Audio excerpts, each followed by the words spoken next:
오늘 설교 제목이 하나님의 마음입니다. 한번 따라해 주실까요? 하나님의 마음.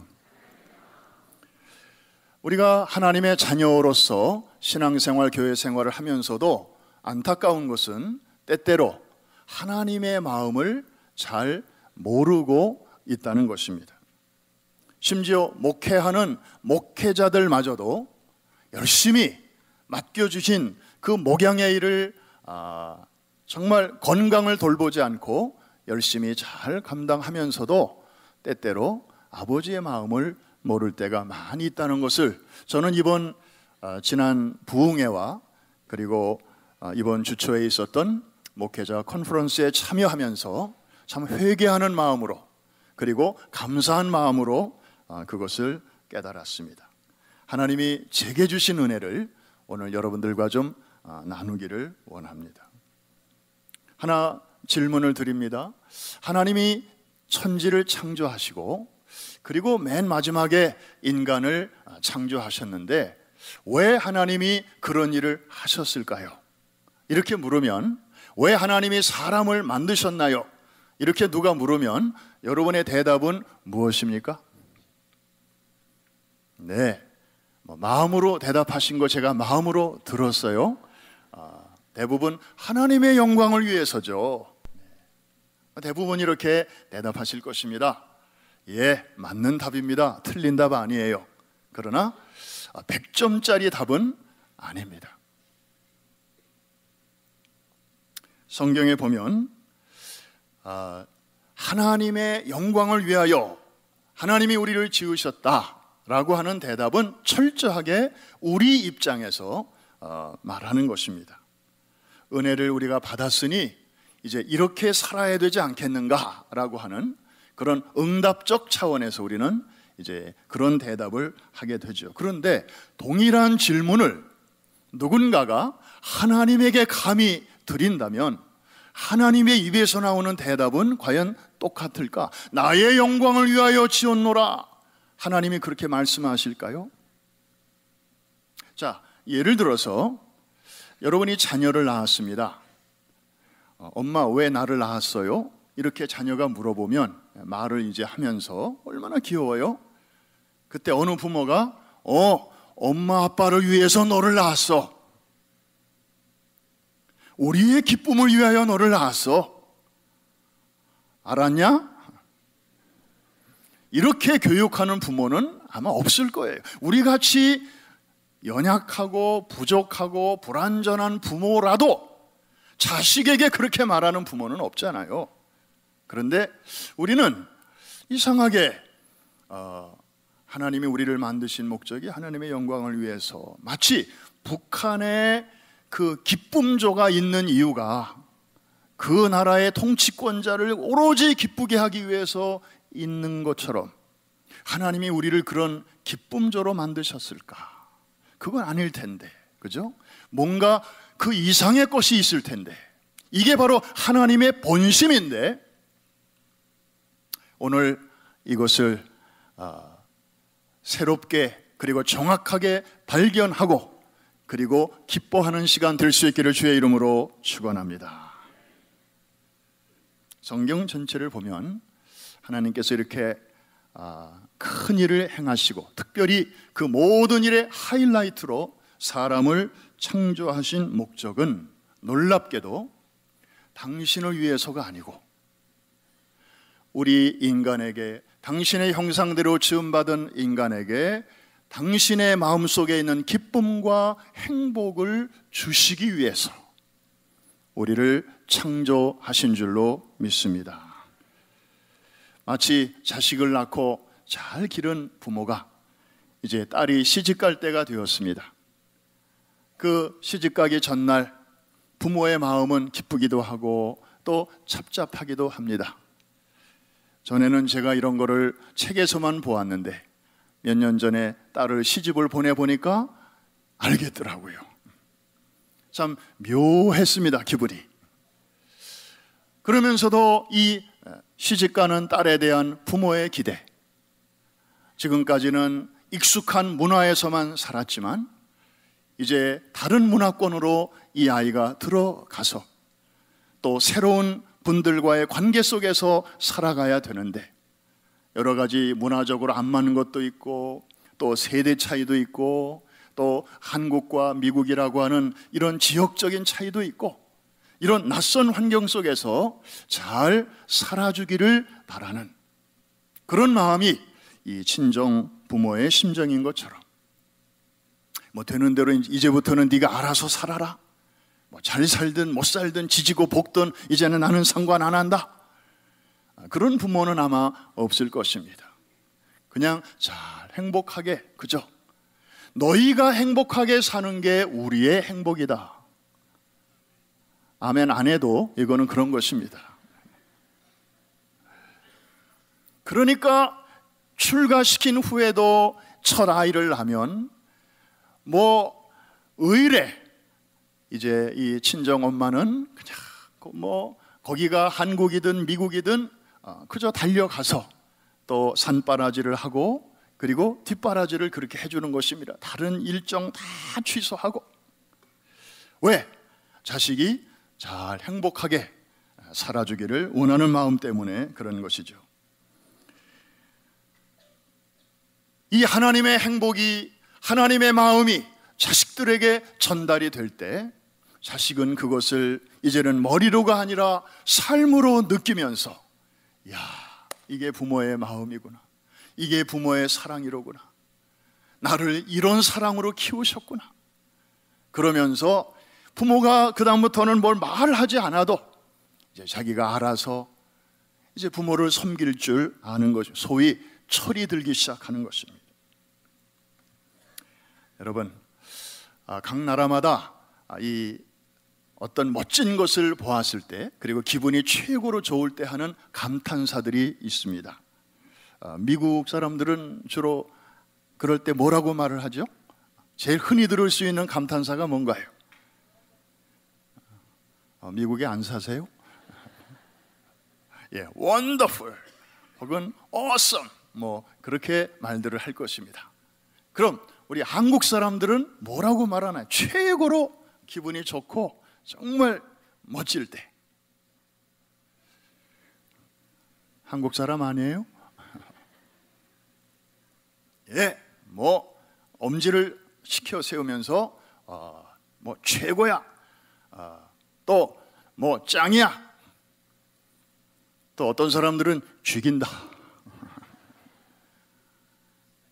또 요즘은 뭐 드라마를 봐도 가장 많이 나오는 말이 그런 것 같아요. 대박. 참 표현이 다양합니다.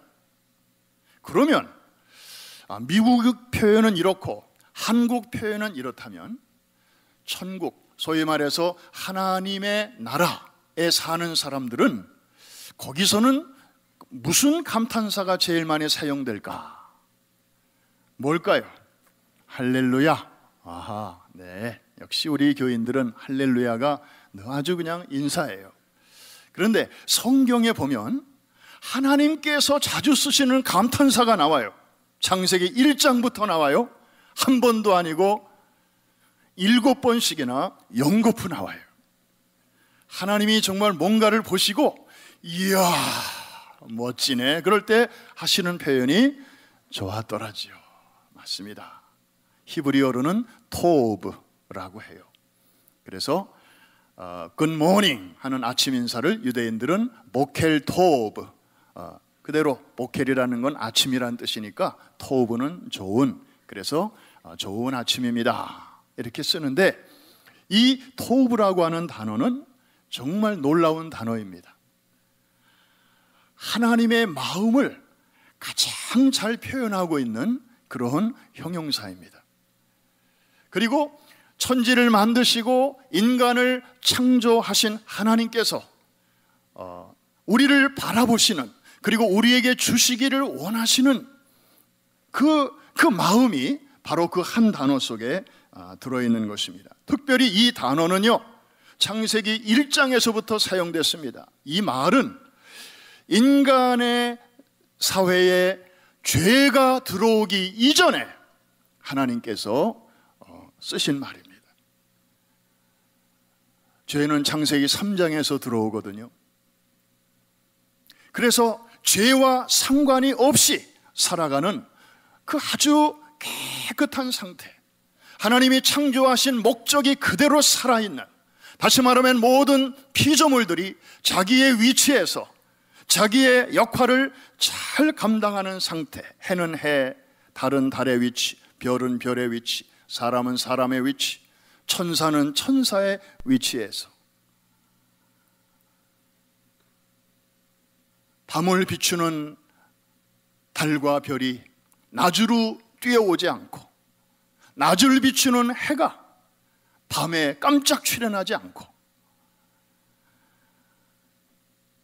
피조물인 천사가 감히 창조주의 위치로 나오려고 하지 않고 자신의 자리를 잘 지키면서 있어야 할 그 자리에서 자기 역할을 잘 감당하는 상태, 이것이 바로 하나님 보시기에 좋았더라. 할렐루야. 그리고 이것을 종합적으로 표현한 말이 바로 샬롬입니다.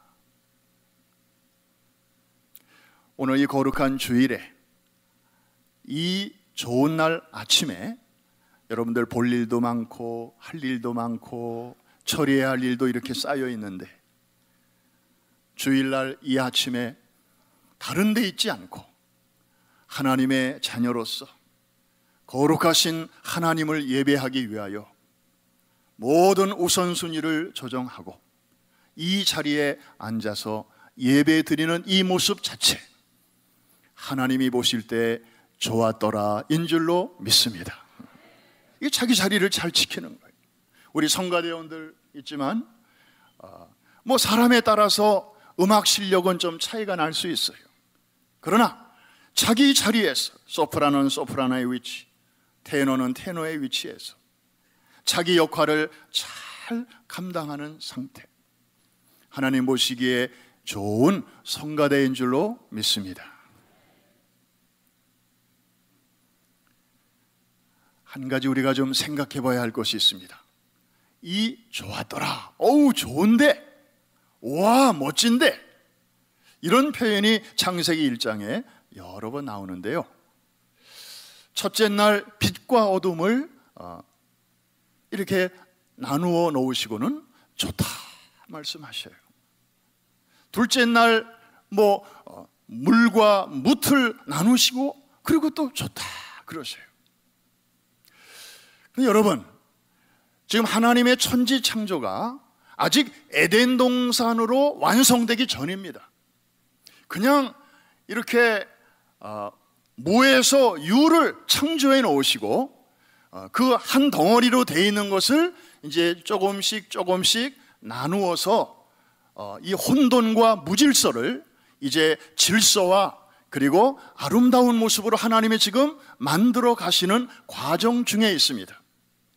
첫째 날 빛과 어둠을 갈라놓으셨다고 해서 완성된 게 아닙니다. 둘째 날 작업이 기다리고 있어요. 셋째 날 작업도 기다리고 있고요. 다시 말해서 미완성이요, 불완전입니다. 그런데도 하나님의 입에서는 그날 뭐라고 말씀하신다고요? 좋았더라. 여러분, 하나님의 퍼스펙티브, 하나님의 관점이 무엇인가를 우리에게 잘 보여주는 대목입니다. 하나님은 우리와 다른 시각으로 우리를 보고 계십니다. 마치 어떤 아버지가 이제 아들이 곧 장가를 가는데, 그래서 분가를 해가지고 따로 집에서 이제 살아야 되는데, 그래서 아버지가 땅을 한 쪼가리 사가지고 거기다가 이제 집을 지어주기로 했습니다. 그래서 날짜가 돼가지고 이 불도저를 불러가지고 첫날 땅을 팝니다. 아버지가 그날 그 현장에 가가지고 그 잡초가 우거진 땅이 이렇게 파여지는 모습을 보면서 아버지가 한마디 합니다. 아, 좋네. 야, 좋다. 마음이 너무 기쁜 거예요. 둘째 날 이제 그 땅을 판 다음에 거기 이제 각을 이렇게 잡고, 그 다음에 거기다가 이제 기초 공사를 하느라고 이렇게 쇠기둥도 세우고, 그 다음에 시멘트도 이제 붓기 시작합니다. 둘째 날 아버지는 또 거기 가서 이야 좋다. 여러분, 집이 아직 완성되지 않았습니다. 그냥 공사 중입니다. 그런데도 아버지는 왜 기쁜 것입니까? 왜 행복한 것이죠? 자기 자식이 이 집에서 이제 나름대로의 가정을 이루고 또 지 새끼를 낳고 오손도손 재미있게 그렇게 살아갈 아름다운 호흡을 꿈꾸기 때문에 지금 눈앞에서는 아직도 컴컴하고 그냥 볼품없고 전기, 상수도, 하수도 아직도 연결이 안 돼 있고, 그렇지만 이 아버지가 보는 것은 그걸 보는 게 아니에요. 이해가 되시면 아멘. 하나님이 여러분을 보시는 시각이 바로 그렇다는 것입니다. 할렐루야.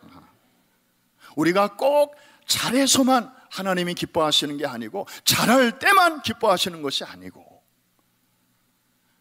당신의 형상대로 지음받은 하나님의 자녀들이기 때문에 우리가 이 땅에 살면서 많은 어려움도 있고 그리고 도전도 있고 방해도 있고 싸움도 있지만 시집간 딸이 행복하게 잘 그럼에도 불구하고 살아주기를 원하는 친정 아버지의 마음처럼 하나님께서 우리를 그런 마음으로 보아주시는 줄로 믿습니다. 이 하나님을 아버지로 모시는 우리 교회와 성도들이 영적인 가족인데 우리 모두에게도 이 하나님의 안목으로 서로를 바라볼 수 있으면 얼마나 좋을까. 불완전하지만 아직도 말을 좀 이렇게 할 때마다 좀 뾰족하고 그리고 성급하고 그리고 좋은 점보다는 좀 안 좋은 점을 먼저 이야기하는 그런 습관이 저 집사에게 있지만, 그러나 저 사람 안에서도 하나님은 지금도 일하고 계시고 저것이 저분의 최종적인 모습이 아니고 얼마든지 내일이면 내년이면 그 다음이면 지금의 모습보다 훨씬 더 성숙해지고 그리고 발전할 수 있는 가능성이 있음을 보고 하나님께서 나의 행복을 위하여 예수 그리스도를 보내셨듯이 저분을 위해서도 하나님께서 동일한 일을 행하셨다면 얼마나 저분도 하나님의 기쁨이 될 것인가. 하나님이 기뻐하시는 저 영혼을 내가 무슨 권한으로 내가 싫어하거나 미워하거나 멀리할 수 있겠는가. 하나님의 시각으로 볼 수 있기를 다시 한번 주의 이름으로 축원합니다. 옆에 계신 분에게 한번 인사할까요? 공사 중이라 불편을 끼쳐 죄송합니다.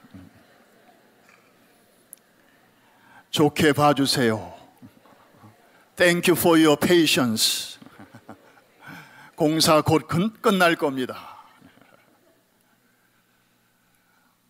예수님을 보내시고 성령님을 보내시고 교회를 세우시고 성경을 우리에게 주신 목적도 알고 보니까 이게 서로 다른 것처럼 보이지만 알고 보면 깊이 들어가 보면 그 목적은 오직 하나입니다. 우리의 기쁨과 행복을 위해서. 성경 몇 구절 한번 찾아보고 같이 읽습니다. 요한복음 15장 11절 유명한 포도나무의 비유가 있고 너희가 내 안에 내가 너희 안에 있을 때 아름다운 열매를 맺는다 말씀하시면서 예수님이 오신 목적이 무엇인가를 우리에게 11절에서 말씀하는데 같이 큰 소리를 읽습니다. 시작.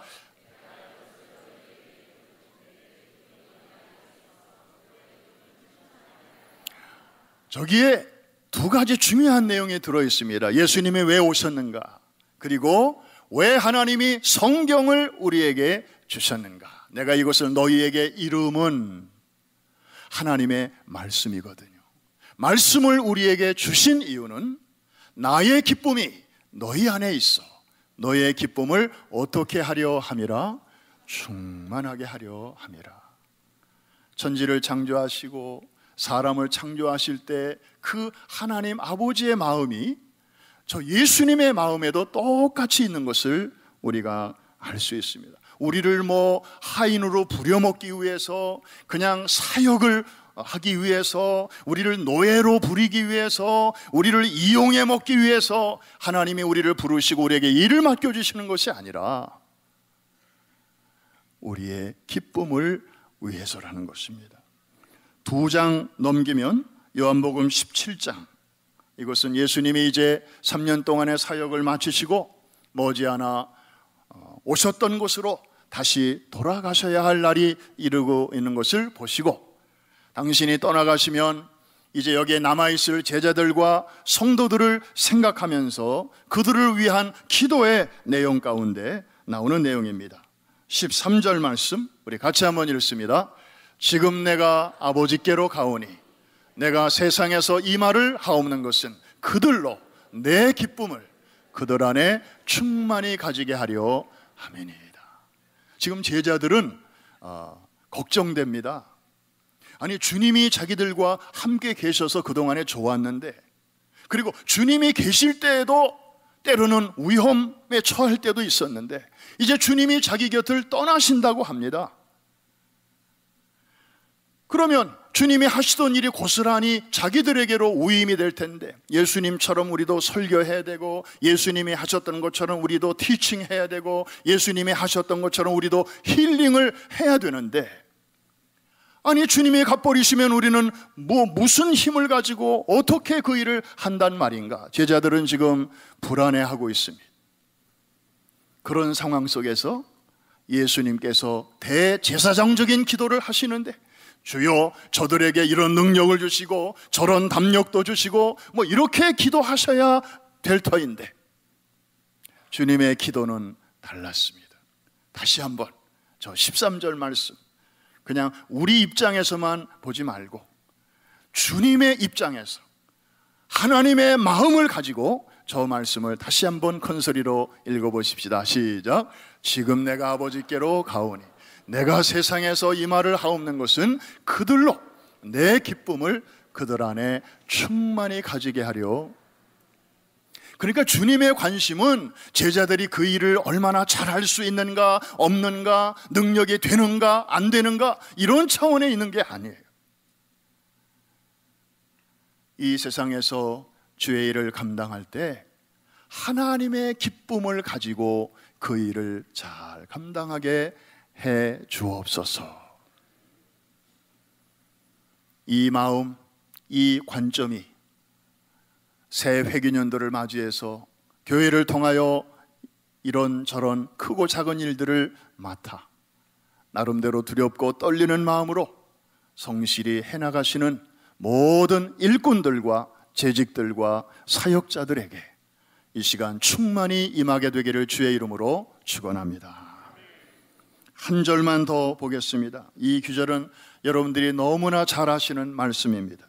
데살로니가전서 5장 16절, 17절, 18절은 바울 사도가 데살로니가 성도들에게, 그리고 이 시대를 살아가는 우리들에게까지 전해주는 하늘의 메시지입니다. 우리 같이 한번 읽어볼까요? 항상 기뻐하라, 쉬지 말고 기도하라, 범사에 감사하라. 이것이 그리스도 예수 안에서 너희를 향하신 하나님의 뜻이니라. 여러분, 우리는 21세기를 살아가고 있습니다. 오늘의 관점에서 저 말씀을 다하고 있습니다. 맞아, 항상 감사하라. 그래, 감사하면서 살아야지. 또 항상 기뻐하라. 그래, 기뻐하자. 그냥 긍정적인 측면을 보고 기뻐하자. 잘 안 되지만 우리는 뭐 그런 차원으로 저 말씀을 받습니다. 그런데 first receiver, 저 말씀을 그 당시에 처음으로 받는 데살로니가 교회 성도들의 그 삶의 상황은 어땠는지 우리는 사실 잘 몰라요. 벌써 2000년이라고 하는 시차가 있기 때문에 우리가 마치 삼국시대에 우리 조상들이 어떤 감정을 가지고 살았는지 우리가 잘 모르는 것처럼, 고구려 신라 백제 시대 때 우리 조상들이 그 시대 속에서 어떤 필링을 가지고 살았는지 우리가 잘 모르는 것처럼, 데살로니가전서 1장 6절을 보니 저들이 너희가 많은 환난 가운데 있노라 하는 언급이 나와요. 여러분, 그냥 저절로 기뻐할 수 있는 그런 상황이 아니었습니다. 아주 터프한 상황이었습니다. 2장 14절에 봐도 너희들에게 동족에게서 받는 고난이 많이 있음을 내가 안다고 바울이 그렇게 쓰고 있습니다. 뭐 이방인들에게 받는 그런 고난은 말할 것도 없거니와 너희 동족, 요즘 말로 말하면 너희 아주 가까운 사람들, 가족들이나 직장 동료들이나 이런 사람들로부터 받는 고난이 너희에게 많이 있는 줄로 내가 아는데, 그럼에도 불구하고 어떻게 살라고요? 항상 쉬지 말고 범사에, 그런 컨텍스트 안에서 이 텍스트를 봐야 됩니다. 우리와 좀 다른 상황 속에서, 우리가 알지 못하는 어려움 속에서 저들이 믿음의 선한 싸움을 싸워야 할 때에 바울은 이런 권면을 하고 있는 것입니다. 그러니까 이 하나님이 주시는 기쁨은 이 환경이 주는 것과는 별로 상관이 없는 거예요. 뭐 물질이 좀 넉넉할 때 오는 행복감, 이런 조건적인 행복도 아니고, 물질이 가져다 주는 그런 안전감도 아니고, 이것은 3차원의 세계와는 상관이 없이 영적인 차원으로부터 하나님이 주시는 신령한 평안인 줄로 믿습니다. 오늘 우리에게 이것이 필요한 줄로 믿습니다. 이것이 크리스천들에게만 주신 하나님의 놀라운 특권인 줄로 믿습니다. 심지어 성경에 보면 우리 인생들에게 주신 하나님의 대계명이 있습니다. 마음을 다하고 뜻을 다하고 성품을 다하여 내 하나님 여호와를 사랑하고 섬기라. 우리 주님도 이 땅에 계셨을 때 그런 말씀을 하셨습니다. 그런데 그 말씀의 오리지널이 바로 오늘 본문에 나오고 있습니다. 신명기 10장 12절로 13절. 원래 이 말씀은 10계명을 주실 때 이제 출애굽기에 한번 나왔던 것인데, 그때는 애굽 광야 생활 초창기였고, 이제 40년이 지나고 가나안 땅이 눈앞에 보이는 그런 시점에서 1세대는 광야에서 거의 다 쓰러지고, 이제 광야에서 태어난 세컨 제너레이션들이 이제 요단강을 건너 가나안 땅에 곧 들어갈 때가 되었을 때에 1세대들에게 주어졌던 그 말씀을 모세가 죽기 전에 이제 다음 세대들에게 한 번 더 명심시키는, 그래서 뉴트로노미라고 하는 이 신명기라는 책의 이름 자체가 다시 계명을 전한다, 그런 뜻 아닙니까? 그래서 저렇게 한 번 더 저 말씀이 나오게 되는데, 같이 한번 큰 소리로 읽겠습니다. 시작. 이스라엘아, 내 하나님 여호와께서 내게 요구하시는 것이 무엇이냐? 곧 내 하나님 여호와를 경외하여 그의 모든 도를 행하고 그를 사랑하며 마음을 다하고 뜻을 다하여 내 하나님 여호와를 섬기고 내가 오늘 내 행복을 위하여 내게 명하는 여호와의 규례와 명령을 지킬 것이 아니냐. 우리는 성경을 읽다가 이스라엘아, 내 하나님 여호와께서 내게 요구하시는 것이 무엇이냐, 막 요구, 명령, 규례 이런 단어가 나오면 우리 자신도 모르게 조금 부담을 느낍니다. 아유, 지금 살아가는 것만 해도 버거운데, 아이고 오늘 또 무슨 요구를 또 나에게 하실래나, 좀 이렇게 마음이 편해지지가 않죠. 그런데요, 이 겉으로 보면은 요구인데 그 밑에 흐르는 하나님의 마음, 이것을 우리가 놓칠 때가 많이 있다는 것입니다. 이렇게 우리에게 뭔가를 요구하실 때 하나님의 본심이 무엇일까요? 13절에 나옵니다.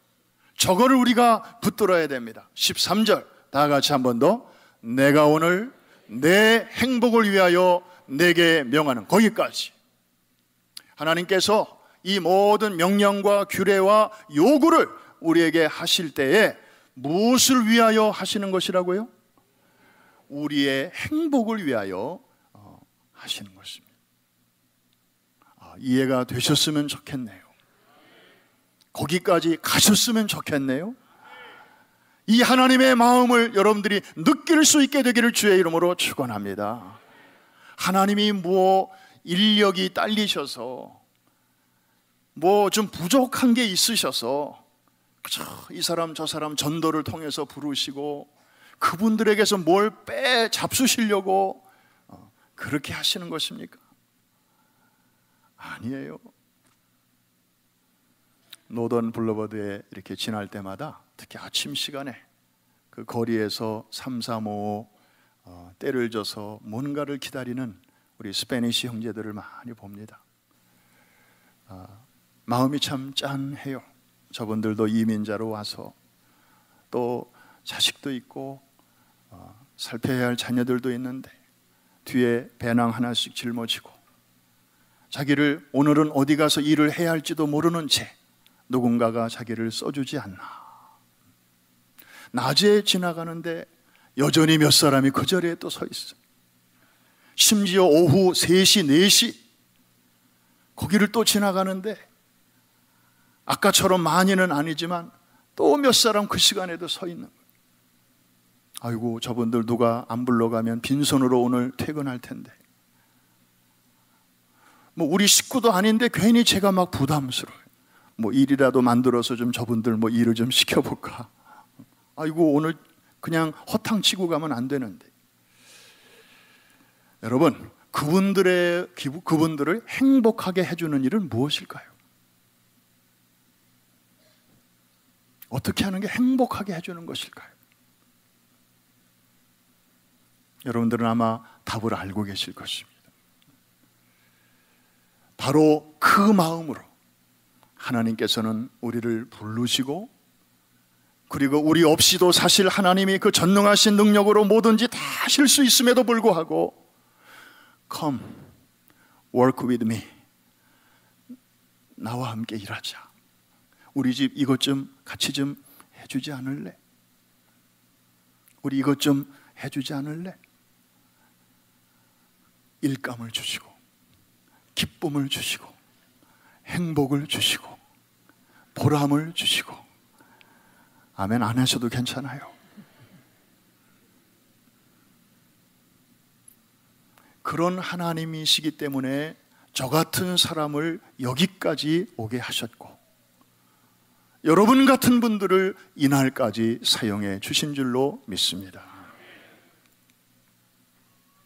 성경을 보니까 하나님께서 모세를 통해서 이제 다음 세대들에게 주시는 유언과 같은 말씀이 신명기에 나오고 있는데, 우리 한번 그 말씀을 비춰주시기를 바랍니다. 33장 29절인데 저것은 광야에서 태어나 이제 가나안 땅을 곧 발로 밟게 될 새로운 세대들에게, 그리고 여호수아에게 하나님께서 모세를 통하여 주시는 유언과 같은 말씀입니다. 저 말씀이 끝나고 34장에서 모세는 이제 눈을 감게 되는데 얼마나 비장한 마음으로 저 말씀을 하시겠습니까? 같이 한번 읽습니다. 시작. 이스라엘이여, 너는 행복한 사람이로다. 여호와의 구원을 너같이 얻은 백성이 누구냐? 그는 너를 돕는 방패시요 내 영광의 칼이시로다. 내 대적이 내게 복종하리니 내가 그들의 높은 곳을 밟으리로다. 아멘. 여러분, 저 중요한 시간에 이제 가나안 땅에 저들이 들어가게 될 것인데, 가나안 땅은 그 당시 어떤 상황이었습니까? 하나님께서 다 청소해 놓으시고 아름답게 향수도 뿌려 놓으시고 이제 손님이 투숙하기를 기다리는 호텔방과 같은 그런 땅이 아니었습니다. 가나안 땅에는 여전히 살고 있는 사람이 있었습니다. 원주민들이 있었습니다. 가나안 7족속들이 버티고 있습니다. 이제 이스라엘 백성들은 큰 싸움을 준비해야 됩니다. 요단강도 건너야 되고요. 지금 그렇게 노닥노닥 거리는 그런 안일한 상황이 아닙니다. 그런데 하필이면 저 앞부분 보십시오. 이스라엘이여, 너는 어떤 사람이로다? 행복한 사람이로다.